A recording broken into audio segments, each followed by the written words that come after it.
हम किससे भयभीत होते हैं? दुख से। कोई दुख ना आ जाए, कोई संकट ना आ जाए। लेकिन दुख कैसे आता है? कहीं ना कहीं हमारे ही कर्मों से।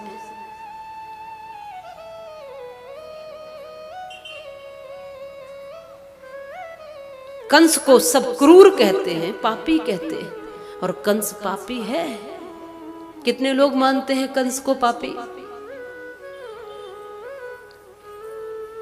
कुछ सोच रहे हैं, अरे भाई पापी को पापी कहने में क्या दिक्कत है? वो क्रूर, वो पापी ही तो है जिसने निर्दोष बालकों को मार दिया। जिन बालकों को देखकर तो ममता और करुणा जाग जाए मन में, और इसके मन में एक बार भी करुणा नहीं जागी। इसने पत्थर पर पटक पटक करके उन बालकों को मारा। रोती बिलखती रह गई वो माँ जिसने जन्म दिया है। वो क्रूर है, वो पापी है। हम सब जानते हैं कंस पापी है, पर कंस से भी ज्यादा पापी मैं उन माता पिता को मानती हूं जो अपनी संतानों को गर्भ में ही मार देते हैं। वो तो पापी था, लेकिन उसने कम से कम जन्म लेने दिया, पैदा होने दिया। आज गर्भ में ही संतानों को मार रहे हैं। और क्योंकि उसको तो भय था कि मेरा काल है। आपको कौन सा भय है? केवल इतनी सी बात कि गर्भ में बेटा नहीं है, बेटी है। केवल इतनी सी बात। डॉक्टर के पास जाकर के ये पता कर लिया कि बेटा है या बेटी। बेटा है तो ठीक है, जीवन देंगे, लेकिन बेटी है तो इसको यूं ही मार देंगे, यूं ही कचरे के ढेर में फेंक देंगे, यूं ही इसकी बोटी बोटी निकलवा करके, कटवा कटवा करके इसको मार देंगे। और एक तरफ फिर भगवती की पूजा करेंगे, एक तरफ नवरात्रि के व्रत रखेंगे, एक तरफ कन्याओं के पैर छुएंगे, और दूसरी तरफ उसी भगवती स्वरूपा बेटी को, कन्या को गर्भ में टुकड़े टुकड़े करवा कर उसके शरीर को नोच नोच करके निकलवाते हो। जब आप जाती हो डॉक्टर के पास और कहती हो कि ये बेटी है, नहीं चाहिए, निकाल दो इस भ्रूण को, वो औजार आपके भीतर जाकर के उस बेटी के सिर के टुकड़े टुकड़े करता है। कितनी पीड़ा होती होगी। एक एक टुकड़ा कर करके, एक एक बोटी काट काट कर, हाथों को काट कर, सिर को काट करके उन मासूम को जब बाहर निकालते हैं, वो सिकुड़ करके, वो संकोच से, वो डर से, भय से जरूर कहती होगी, माँ मुझे प्यार न देना, माँ मुझे दुलार न देना, पर मैं बेटी हूं तुम्हारी, जन्म से पहले मुझे मार न देना। क्यों मारती हो माँ? मैंने कौन सा पाप किया है? कौन सी भूल हुई है? मैंने क्या गलती की है? अभी तो मैंने कुछ किया भी नहीं है। और वो जरूर उस समय बद्दुआ देकर जाती होगी। आप कहते हैं कि हमने तो कोई ऐसा कार्य नहीं किया। याद करो, दुख का कारण कहीं ना कहीं हम बोते हैं। एक चींटी भी मर जाती है। हमारे बड़े बुजुर्ग कहते थे कि जब चलो रास्ते पर तो नीचे देखकर चलो, तुम्हारे पैर से कोई चींटी, कोई कीड़ा न मर जाए, कोई छोटा जीव न मर जाए। एक चींटी के प्राणों की रक्षा करने वाले, सनातन धर्म को मानने वाले, एक उस ईश्वर के जीव को, उस अंश को, अपने ही भ्रूण को, अपनी ही कन्या को, अपनी ही उस देवी स्वरूपा बेटी को गर्भ में मार देते हैं। कैसा धर्म है? क्या ये धर्म सिखाता है हमें? चिड़ियों को दाना देते हैं, लेकिन अपने ही संतानों को मार देते हैं।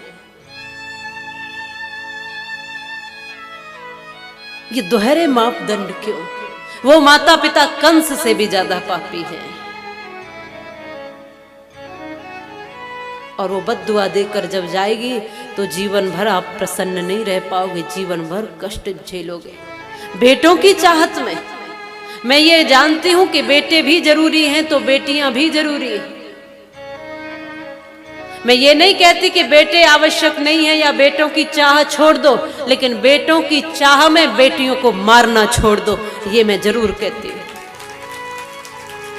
क्योंकि जिस बेटे की चाहत में आप बेटी को मार रही हो ना, एक बार को याद रखना, बेटी जहां भी होगी आपकी चिंता करेगी। बेटा तुम्हारी छाती पर भी बैठा रहेगा तो भी तुम्हारी चिंता करने वाला नहीं है। आप जब बाहर से आएंगे बेटी को पता चलेगा, वो आपके चेहरे की चिंता की लकीरों को आपके बिना बोले पढ़ लेगी। मेरे पिताजी को क्या कष्ट है, क्या दुख है, क्या परेशानी है। और जैसे ही बाहर से आएंगे वो तुरंत दौड़ कर आएगी, क्या चाहिए पिताजी, कुछ चाहिए। बेटे को पता चल गया आ रहे हैं पिताजी, तो वो अलग होकर के दूर निकल जाएगा, कोई काम न बता दे। अरे ओस की बूंद सी होती हैं बेटियां, जरा भी तुम्हें दर्द होता है ना तो रोती हैं बेटियां। और बेटा तो करेगा एक ही कुल को रोशन, पर दो दो कुलों को लाज को संजोती हैं बेटियां। दो दो कुलों की लाज को संजोती हैं बेटियां, दो दो कुल की मर्यादा बनती हैं। बेटी बनती हैं तो पिता के लिए कितने कितने प्रार्थनाएं करती हैं। बहन बनती हैं तो भाई के लिए क्या क्या मंगल कामनाएं करती है। पत्नी बनती है तो मांग में सिंदूर सजाकर तमाम व्रतों को धारण करती है। और माँ बनती है तो अपनी कोख में राम और कृष्ण को भी धारण करके कौशल्या और देवकी बन जाती है। पर क्यों इतने क्रूर हो गए हैं हम? आप कहेंगे कि हम तो नहीं मारते, लेकिन इसी समाज में तो बेटियां मारी जा रही हैं। तमाम अभियान चलाए जा रहे हैं, बेटी बचाओ बेटी पढ़ाओ, लेकिन केवल इन लाइनें लिखने से क्या होता है? जब तक हमारे भीतर का ये भाव नहीं जगेगा कि बेटियां बचनी चाहिए, तब तक कुछ भी संभव नहीं है।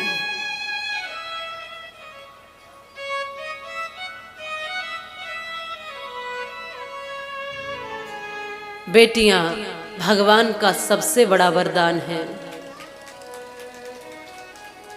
लोग सोचते हैं कि बेटियां तो बोझ है। बेटियां किसी पर बोझ नहीं है। बेटियां आती हैं ना तो आने से पहले अपनी किस्मत का लेकर आती हैं। तुम्हारे घर में जब पैदा होती हैं वो अपनी किस्मत लेकर आती हैं, और बेटियों के आने मात्र से घर की शोभा बढ़ जाती है। बेटी किसी पर बोझ नहीं होती है। बेटी अपने भाग्य का खाती है, अपने भाग्य का स्वयं लेकर आती है। बेटी किसी पर बोझ नहीं होती। बेटियां भगवान का सबसे बड़ा वरदान है, और बाप की पगड़ी है, माँ का रेशमी परिधान है। बेटियां घर की पुरानी खिड़कियों को खोलती हैं, और बेटियां घर में हो तो घर की दीवारें भी बोलती है। बेटियों ने घर का हरदम नाम ही रोशन किया है। वक्त पर बनकर के मीरा जहर का प्याला पिया है। हाथ में तलवार लेकर लक्ष्मीबाई बनी है। इंदिरा बनकर समूचे विश्व के आगे तनी है, और सुरलता मंगेशकर सुर के समंदर डोलते हैं। मूर्ख हैं वो लोग जो बेटियों को बेटों से कम तोलते हैं। मूर्ख है। आज देखो जरा कहां कहां नहीं पहुंच रही है ये बेटी, क्या नहीं कर रही है ये बेटी। एक चूल्हा चलाने से लेकर वो फाइटर जेट प्लेन तक चला रही है। ये बेटी की ऊंचाई कहां तक जा रही है। वो कलम भी चला सकती है, वो ट्रेन भी चला सकती है, वो प्लेन भी चला सकती है, वो घर परिवार भी चला सकती है, वो बच्चों को भी चला सकती है, वो पूरा निर्माण कर सकती है, सब कुछ कर सकती है, सब कुछ कर सकती है। और आज पढ़ाए जाते हैं बेटे, पर पढ़ जाती हैं बेटे। बोए जाते हैं बेटे, पर उग जाती हैं बेटियां। एवरेस्ट की चोटी पर भी चढ़ाए जाते हैं बेटे, पर चढ़ जाती हैं बेटियां। चढ़ जाती हैं बेटियां। कोई कार्य छूता नहीं है। ये छोटे से छोटा कार्य और बड़े से बड़ा कार्य कर सकती हैं। इनको जीवन दो और संस्कार दो,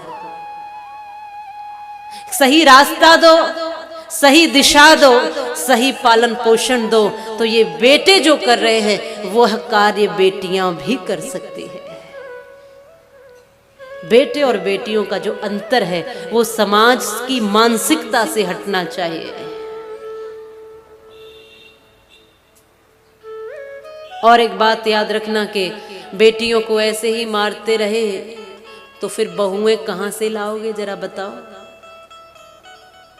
बताओ। कोई रिश्ता कहां से लाओगे? मेहंदी कुमकुम रोली का त्योहार नहीं होता और रक्षाबंधन के चंदन का प्यार नहीं होता। उसका आंगन एकदम सूना सूना रहता है जिसके घर में बेटी का अवतार नहीं होता। जिसके घर में बेटी का अवतार नहीं होता वो आंगन सूना है। बेटी की कीमत उन लोगों को पता चलती है जिन लोगों के घर में बेटियां नहीं हैं। बहन की कीमत पता चलती है जब बहन चली जाती है ससुराल विदा होकर के और राखी के लिए कलाई सूनी है और बहन के लिए प्रतीक्षा कर रहा है भाई बनकर। उस समय पता चलता है कि बहन के होने से क्या था और बहन के जाने से क्या कमी हो गई। पत्नी की पता तब चलती है जब पत्नी 2 दिन के लिए भी मायके चली जाए तो घर में उथल पुथल हो जाती है। और माँ जब इस दुनिया से विदा हो जाती है तब माँ की कमी महसूस होती है, तब माँ का प्रेम महसूस होता है। मैं आपसे पूछना चाहती हूँ, हम रामायण भागवत गीता बहुत से श्लोक, बहुत सी चौपाई और बहुत से ग्रंथ पढ़ते हैं। मैं आपसे पूछती हूँ कि जो अनसुईया है उनकी माँ वो भी सोच लेती कि मुझे बेटी नहीं चाहिए, तो जो पतिव्रत धर्म का उपदेश दिया है, उत्तम के यस बस मन माही सपने हुआन पुरुष जग माही, एक ही वचन एक व्रत नेमा काय वचन मन पति प्रद प्रेमा इत्यादि जो पतिव्रत धर्म का उपदेश जो अनसुईया ने दिया वो तो अधूरा ही रह गया होता। गार्गी, अपाला, घोषा, मैत्री, पद्मिनी, कितनी कितनी विदुषियां और वीरांगनाएं हुई। उन सबकी माताओं ने सोचा होता कि बेटी नहीं चाहिए तो इतिहास अधूरे रह गए होते। जिसको हम लक्ष्मीबाई कहते हैं, झांसी की रानी कहते हैं, जो आपके पास ही पली बड़ी बिठूर में, अगर उनकी माँ ने भी सोचा होता कि बेटी नहीं चाहिए तो कैसे पे कह पाते कि बुंदे ले हर बोलों के मुंह हमने सुनी कहानी थी, खूब लड़ी मर्दानी वो तो झांसी वाली रानी थी। कैसे कह पाते? और आज मेरी माता ने भी यही सोच लिया होता तो आपके सामने मैं भी नहीं होती।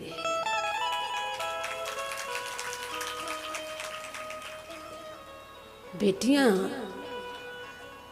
बनाई जाती हैं, उनका निर्माण किया जाता है, उनको जीवन दो, जन्म दो, लालन पालन करो। नहीं तो बेटी फिर यही कहेगी कि मां की ममता तो पत्थर ही हो गई।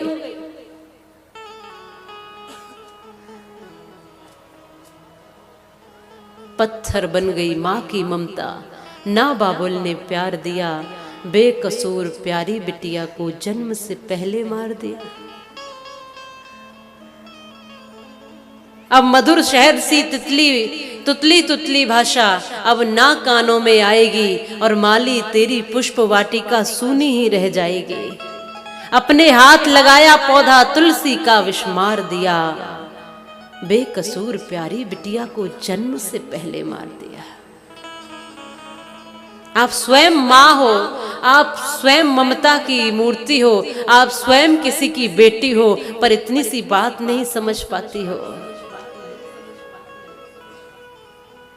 कहां से लाओगे बहू बताओ जरा, जब बेटियों को मारोगे तो?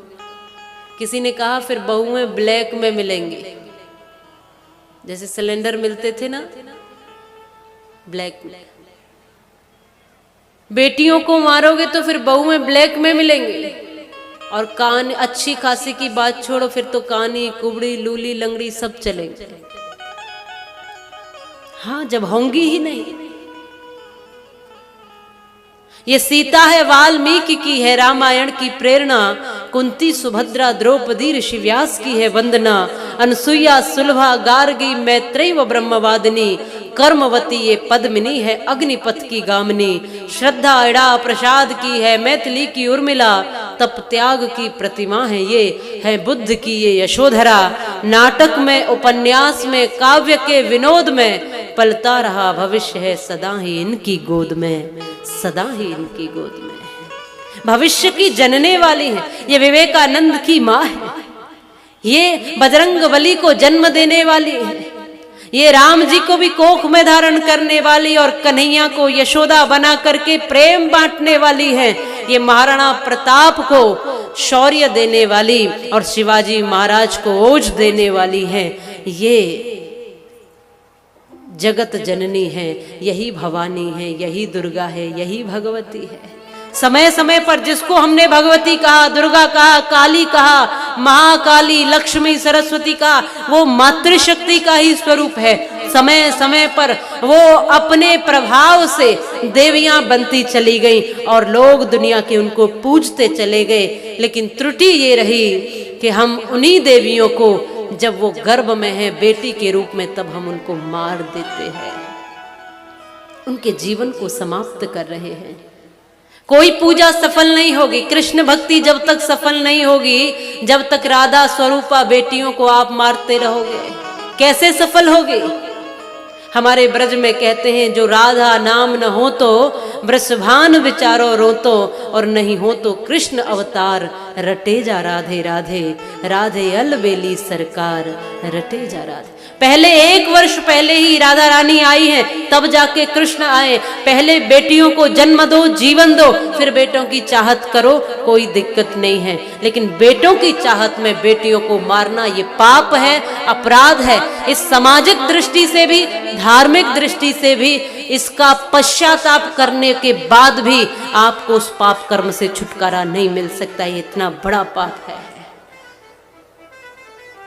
क्योंकि निरपराध को मार रहे हो, निर्दोष को मार रहे हो, ईश्वर के अंश को समाप्त कर रहे हो। आप भगवान से लड़ाई लड़ रहे हो, ईश्वर से लड़ रहे हो। तूने ये शिशु दिया है और हम इसको मार रहे हैं, तो ये तो ईश्वर से शत्रुता है, ईश्वर से दुश्मनी है। और इसका प्रायश्चित, इसका दुख फिर भोगना पड़ता है। इसलिए कोशिश करो, कृष्ण भक्ति तभी समझ में आएगी, तभी सार्थक होगी, जब राधा स्वरूपा, देवी स्वरूपा, भगवती स्वरूपा इन बेटियों को जीवन, लालन पोषण, संस्कार और सही मार्गदर्शन दोगे, और इस दुनिया में, इस समाज में अच्छी और श्रेष्ठ बेटियों को आप मजबूती के साथ आगे बढ़ाओगे।